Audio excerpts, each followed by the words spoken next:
Assalamualaikum warahmatullahi wabarakatuh. Marilah pelajaran hari ini kita mulai dengan bacaan basmalah bersama-sama. Bismillahirrahmanirrahim. Hari ini kita akan membahas masih tentang aritmatika sosial, yaitu tentang rabat atau diskon, bruto, neto, dan tara.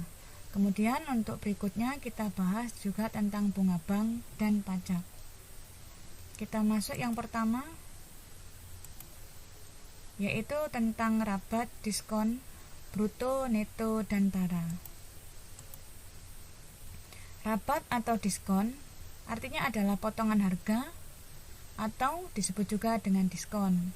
Bedanya di sini, kalau rabat diberikan sebuah pabrik kepada agen, tetapi kalau diskon diberikan dari toko ke langsung konsumen.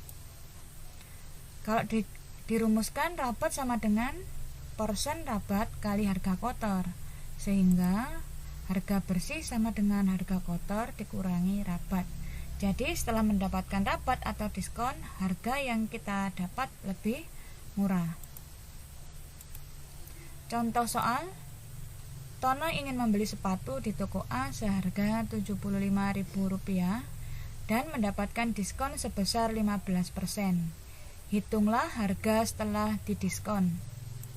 Di sini yang diketahui adalah harga kotor sama dengan Rp75.000. Kemudian diskonnya sama dengan 15%. Tentukan harga bersihnya. Langkah yang pertama adalah kita hitung dulu berapa rupiahkah diskon yang diperoleh oleh Tono. Jadi di sini kita hitung diskon sama dengan 15%, atau kita tulis 15/100 kali 75.000. Kita coret 0 yang di bawah sebanyak 2, juga yang di atas sebanyak 2. Kita kalikan sama dengan 15 kali 75 ditambah 01, di sini hasilnya adalah Rp11.250. Harga bersihnya sama dengan harga kotor dikurangi diskon, sama dengan harga kotornya tadi berapa? 75.000. Kita tulis di sini 75.000 dikurangi 11.250, maka hasilnya adalah 63.750. Jadi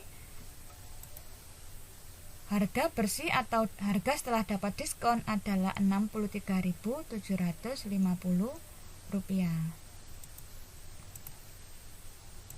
Kita lanjutkan contoh soal yang kedua. Famel membeli baju seharga 200.000. Setelah membayar di kasir, Famel ternyata hanya membayar cuma 150.000. Tentukan berapa persen diskon yang diberikan kepada Famel. Di sini yang diketahui adalah harga kotornya, yaitu 200.000. Kemudian harga bersihnya adalah 150.000. Yang ditanyakan di sini adalah diskonnya berapa persen. Maka kita hitung dulu, langkah yang pertama adalah kita hitung dulu berapa rupiahkah diskon yang diperoleh oleh Famel. Jadi kita hitung diskon sama dengan 200.000 dikurangi 150.000 sama dengan 50.000 rupiah. Persentase diskon sama dengan diskon per harga kotor kali 100%. Diskonnya 50, kita masukkan ke rumusnya 50.000 per harga kotornya 200.000 kali 100%. Kita coret nolnya dengan jumlah banyak yang sama, 1, 2, 3, 4 ya. 5 tinggal 5 kali 100, 500, yang bawah tinggal 20, jadi sama dengan 500% per 20, hasilnya sama dengan 25%. Jadi Famel ternyata mendapatkan diskon sebesar 25%. Kita lanjutkan yang berikutnya tentang bruto, tara, dan neto. Istilah bruto itu artinya adalah berat barang beserta kemasannya. Jadi biasanya kita istilahkan dengan berat kotor. Kemudian yang kedua neto atau berat bersih tanpa berat kemasan. tara sama dengan berat kemasan. Jadi kalau kita rumuskan, bruto adalah neto ditambah tara. Kemudian kalau untuk menghitung neto, maka sama dengan bruto dikurangi tara. Sedangkan untuk mencari tara sama dengan bruto dikurangi neto.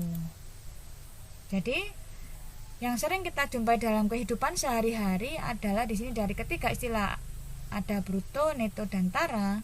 Yang sering kita jumpai adalah neto. Biasanya dalam kemasan minyak goreng atau susu, di situ tertulis neto atau beras, ya.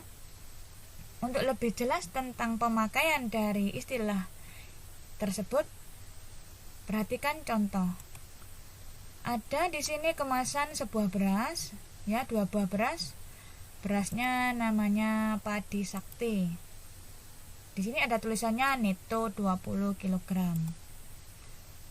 Ya, contoh soalnya beras cap Padi Sakti memiliki bruto 20,5 kg dan neto 20 kg. Tentukan berat bungkus beras tersebut. Diketahui di sini brutonya 20,5 kg, kemudian netonya 20 kg. Yang ditanyakan adalah taranya. Jawab, tara sama dengan bruto dikurangi neto. Karena satuannya sudah sama, tinggal kita kurangi 20,5 dikurangi 20, hasilnya adalah 0,5 kg. Jadi tara atau berat bungkus beras tersebut adalah 0,5 kg, atau kalau kita jadikan dalam satuan gram sama dengan 500 gram. Kita lanjutkan ke contoh soal yang lain. Nomor 2, berat sebuah kardus berisi botol minuman mineral adalah 8 kg. Ternyata taranya adalah 5% dari keseluruhannya. Tentukan berat bersih dari botol minuman tersebut. Di sini yang diketahui adalah brutonya 8 kg. Kemudian taranya 5%. Yang ditanyakan di sini netonya. Maka langkah yang pertama adalah kita hitung dulu berapakah taranya. Tara sama dengan 5% dikalikan bruto. Kalau kita menghitung 5%-nya, kita tulis dalam bentuk pecahan 5/100 kali 8. 5 kali 8 hasilnya 40. Ini penyebutnya 100, 40/100. 40 dibagi 100 hasilnya adalah 0,40. Jadi di sini taranya adalah 0,40 kg. Maka berat bersihnya atau neto sama dengan bruto dikurangi tara. Brutonya 8 kg, kita kurangkan dengan 0,40, hasilnya adalah 7,60. Jadi di sini berat bersihnya atau netonya adalah 7,60 kg. Contoh soal yang berikutnya. Seorang pedagang membeli 5 karung beras dengan berat kotor masing-masing adalah 50 kg. Jadi 1 karung beras itu beratnya adalah 50 kg. Dan taranya adalah 1%. Jika harga setiap kilogram beras tersebut adalah Rp6.000, tentukan uang yang harus dibayarkan pedagang tersebut. Di sini yang diketahui adalah yang pertama brutonya 50 kg. Ini 1 karung beras, ya. Kemudian taranya 1%. Kemudian harganya adalah 6.000 per kilo. Yang ditanyakan uang yang harus dibayar. Jadi kita hitung dulu untuk per 1 karung beras, ya.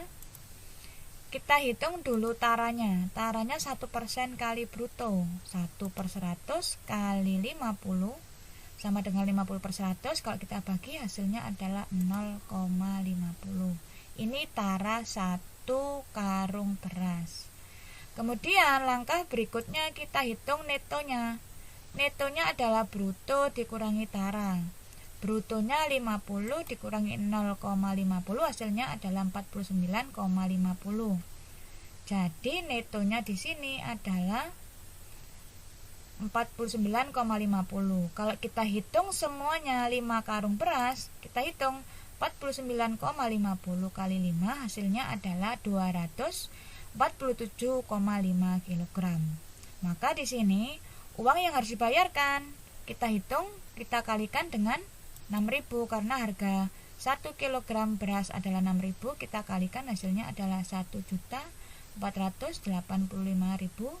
rupiah. Jadi kegunaan dari bruto, neto, dan tara seperti ini. Ya, kita lanjutkan membahas tentang bunga bank dan pajak. Ini kantor banknya, yang ini adalah KPP, tempat pembayaran pajaknya. Kita bahas yang pertama tentang bunga bank. Bunga bank yang dimaksudkan bukan seperti bunga, tetapi diartikan sebagai jasa berupa uang yang diberikan oleh pihak bank kepada pihak yang menabung atau meminjam atas persetujuan bersama. Kemudian dalam dunia ekonomi sebenarnya terdapat dua jenis bunga, ada bunga majemuk, ada bunga tunggal. Yang akan kita pelajari hari ini adalah tentang bunga tunggal, artinya yang mendapatkan bunga hanya modalnya saja, sedangkan bunganya tidak akan berbunga lagi. Beda kalau misalnya kita pinjam di rentenir. Kalau di rentenir bunganya nanti akan berbunga lagi. Maka kalau kita pinjam uang di rentenir dari 15 juta bisa jadi menjadi 100 juta. Kenapa? Karena bunganya dihitung lagi berbunga lagi. Jadi bunga berbunga, semakin banyak semakin banyak kalau kita tidak membayar satu hari atau sesuai dengan kesepakatan. Rumusnya untuk bunga bank di sini adalah yang pertama, kalau ini B besar sama dengan B kali M. Ini adalah rumus jika bunganya kita hitung dalam jangka waktu 1 tahun.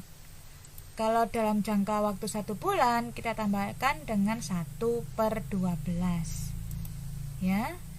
Sedangkan istilah B di sini adalah bunganya dalam bentuk rupiah. Sedangkan B kecilnya adalah prosentase bunga dalam setahun. M-nya boleh modal, boleh tabungan, bisa jadi juga pinjaman. Untuk lebih paham, kalian bisa mengamati beberapa contoh soal berikut ini. Contoh soal yang pertama. Pak Rudi berencana membangun usaha produksi sepatu di daerah Tanggulangin, Sidoarjo. Untuk memenuhi kebutuhan modalnya, Pak Rudi berencana meminjam uang di bank sebesar 200 juta rupiah dengan jangka waktu peminjaman selama 1 tahun atau 12 bulan. Di sini ada 3 bank yang menawarkan bantuan modal kepada Pak Rudi. Masing-masing bank mempunyai kesepakatan berbeda-beda. Bank yang pertama memberikan bunga sebesar 20% per tahun. Kemudian bank yang kedua memberikan bunga sebesar 2% per bulan. Kemudian bank yang ketiga memberikan bunga sebesar 23 juta per setengah tahun atau 6 bulan untuk pinjaman sebesar 200 juta rupiah. Jika kalian adalah Pak Rudi, maka bank mana yang akan kalian pilih untuk meminjam modal usaha tersebut? Jadi jelas yang kita ambil adalah bunga bank yang paling kecil atau paling ringan. Maka langkah yang pertama adalah kita hitung dulu berapakah bunga bank dari bank yang pertama. Bank yang pertama dia menawarkan bunga sebesar 20% kali modalnya 1 tahun. Jadi kita kalikan 200 juta. Kita coret nolnya 2 di sini. Maka hasilnya adalah 20 kali 2 40. Kita tinggal nambahkan 0 1 2 3 4 5 6. Maka bank 1 ternyata bunganya saja sebesar 40 juta. Bank yang kedua di sini menawarkan 2% per bulan. Maka kalau dalam jangka 1 tahun kita kalikan 12. Maka bank yang kedua 12 kali 2 per 100 kali 200 juta. Kita coret.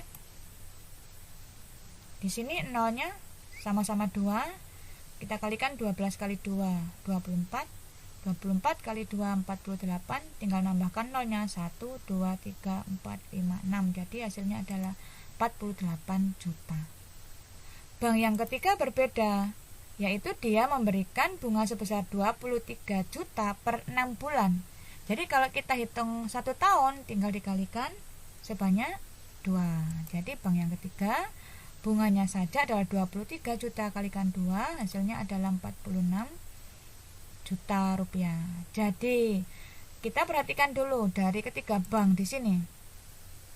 Bank yang pertama 40 juta, bank yang kedua 48 juta, bank yang ketiga 46 juta, maka Pak Rudi jelas memilih bank yang pertama karena bunganya lebih ringan.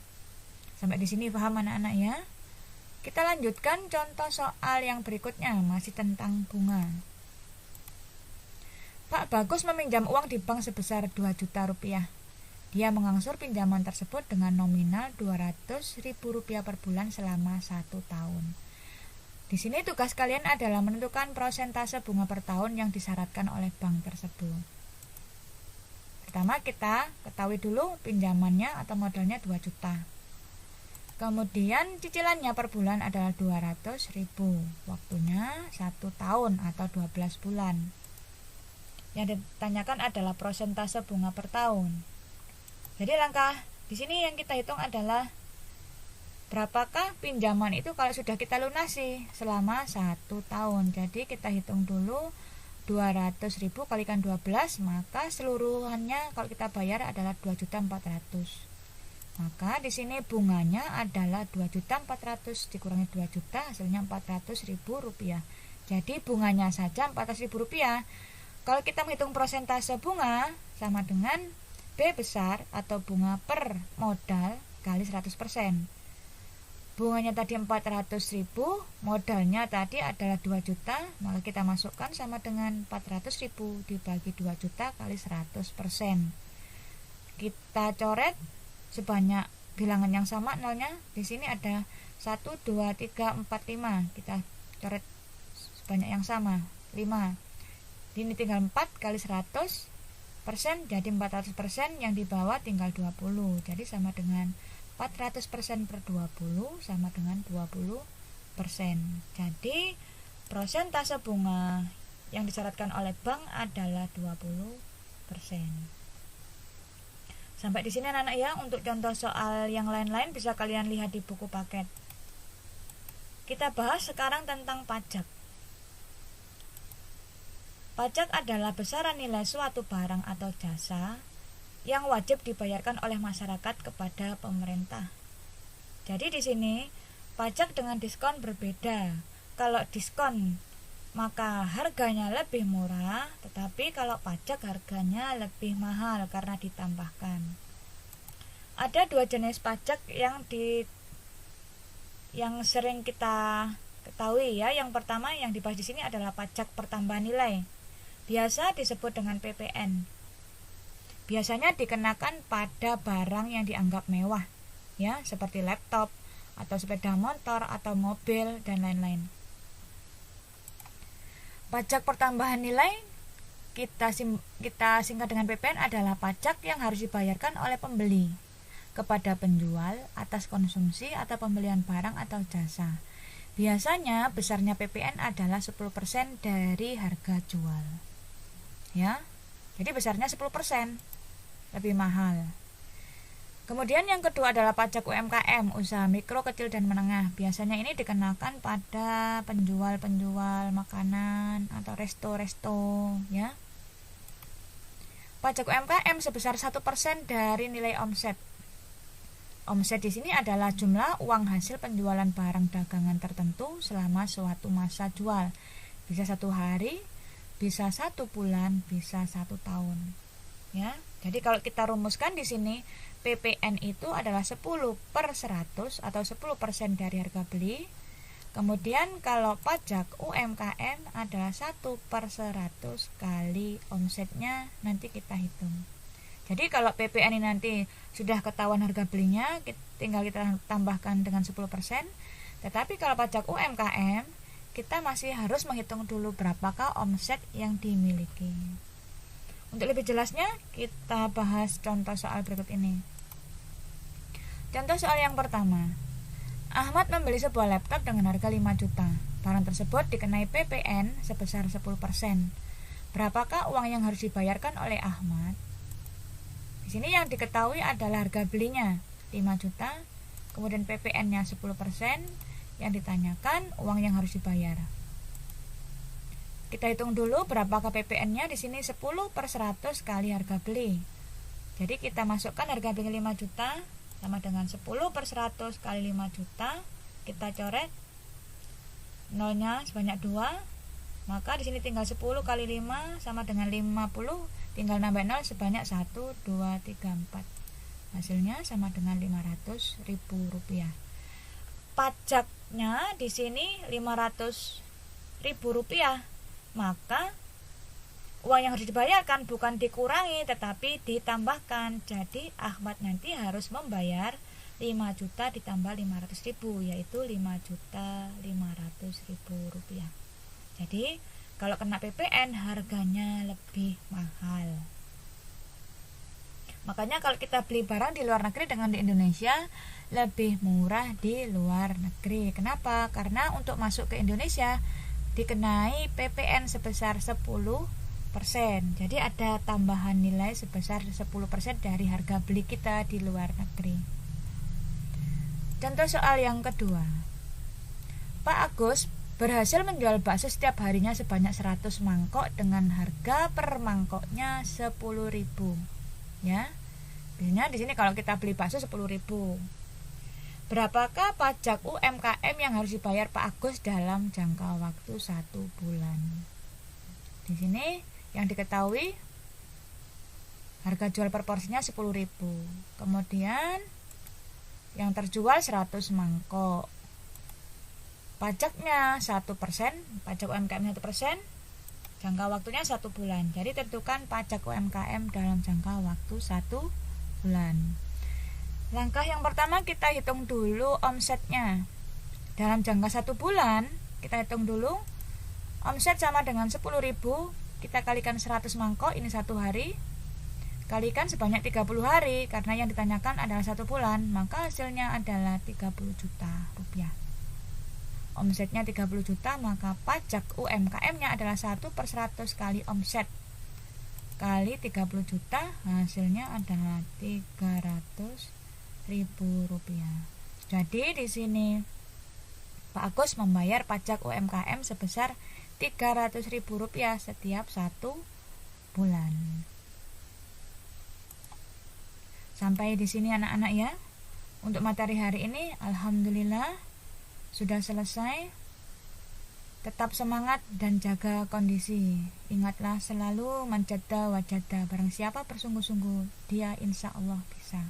Wassalamualaikum warahmatullahi wabarakatuh.